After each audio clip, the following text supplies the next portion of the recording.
Hello guys! Welcome to my YouTube channel once again. And today's ganap is we are going to discuss the objectives or the classroom observable indicators for highly proficient teachers. So sa mga nakaraan ko mga videos, we are already done with the PPST for proficient teachers, and that is for teacher 1 to teacher 3. And I also discuss the objectives or the classroom observable indicators, objective 1, 3, 4, 5, 6, 7, 8, 9 if I'm not mistaken. So those are classroom observable indicators in the COT or classroom observation tool. Alright, so now we're going to discuss naman for the highly proficient teachers, which we are focusing also to their objectives for master teachers, so that to enlighten also the classroom observable indicators for the master teachers. So for the master teachers, I think there are 4 objectives or COI, and that is objective 1, 3, 5, and 7 if I'm not mistaken. So there are 4 objectives that are classroom observable indicators. And most of the indicators or the objectives are NCOI or non-classroom observable indicators. So without further ado guys, let's have this discussion or enlightenment about the indicators or the COIs for master teachers. But before that, don't forget to subscribe and hit the notification bell to be updated of the videos or educational videos that I am posting in my channel. So that's it guys, and thank you in advance. And also this is sharing to you guys based on my experience.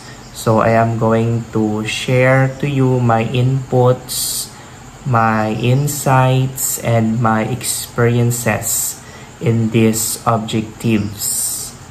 So unahin natin yung COIs or the classroom observable indicators, because these COIs are demonstration or classroom demonstration of the teachers. So since that I am busy, so sometimes I just I can't upload videos because of my hectic schedules, but I am trying my best to have time to make videos about the NCOI or the non-classroom observable indicators for your enlightenment and also for your guidance as an experience of mine and a sharing at the same time. So yung ating objective number 1 in proficient teachers or teacher 1 to teacher 3, which is applied knowledge of content within and across curriculum teaching areas. So pareho lang siya with the master teachers objective number 1, which is modeled effective applications of content knowledge within and across curriculum teaching areas. So meron silang similarity. So as what I have mentioned in my previous video about integration, so integration is also applied in objective number 1 for highly proficient teachers or master teachers. So meron integrasyon or integration na magaganap sa ating objective number 1 in highly proficient teachers or COT. So, sabi ko kanina, for indicator number 1, for highly proficient teachers or relative to master teachers, so yung indicator 1 is modeled effective applications of content knowledge or knowledge of content within and across curriculum teaching areas. So the main focus of this objective is to integrate. You are going to integrate other subjects to your lesson that you are teaching or to the subject you are handling. Integration is very important to enhance the skills or the abilities and the learnings of our learners. So it depends upon on you as a teacher on how you are going to mold or to enhance or to level up the skills of the learners, because there are a lot of integrations or something that you can integrate with your lesson in order that the learner will learn a skill, will learn an ability or a learning opportunity to them. So that's how integration is very essential in our lesson, and that is for the indicator number 1. So integration is essential. And also the effective use of knowledge of content in your teaching or in different teaching areas. So you must be knowledgeable of the content that you are teaching. So as a teacher, you need to explain carefully or with clarity the concepts in your own understanding and in the subject that you are teaching or you are handling, for them to understand and learn well the lesson that you are teaching to them. I am going to give you an example within curriculum teaching areas or within the subject matter. So just like for example, if you are teaching mathematics and you introduce a formula. So if you introduce a formula, you are not just only introducing the formula, but you are going to discuss the formula to them or to the learners for them to follow step-by-step procedure when you are teaching, so that the learners could catch up what is the meaning of that formula or how to use the formula in a problem or in the lesson that you are teaching. So that is within the curriculum or in the subject that you are handling or you are teaching. Another example is when you are teaching the subject English and you come up with a lesson, the elements of the story, just like for example, you introduce them the elements of the story.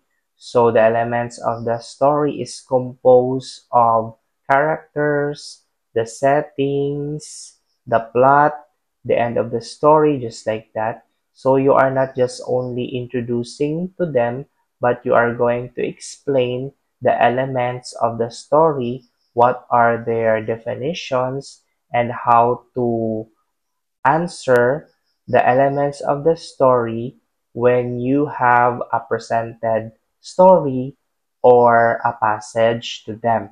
So you are going to teach it step by step. So that is within the subject only. And if you are going to have the integration across curriculum teaching areas, so you are going to connect the other subjects towards your lesson you are discussing or you are presenting to your learners. So within and across curriculum teaching areas is very important so that integration will take place. So in across curriculum teaching areas, the teacher here shows integration of other subjects towards his or her lesson or other subjects, or either the competencies or other competencies that are suited to his or her lesson, or shall I say fitted. Holistic teaching will arise, and the teacher is not just only focusing on his or her objectives, but also he or she is looking for other competencies or learning areas that could be integrated to his or her lesson.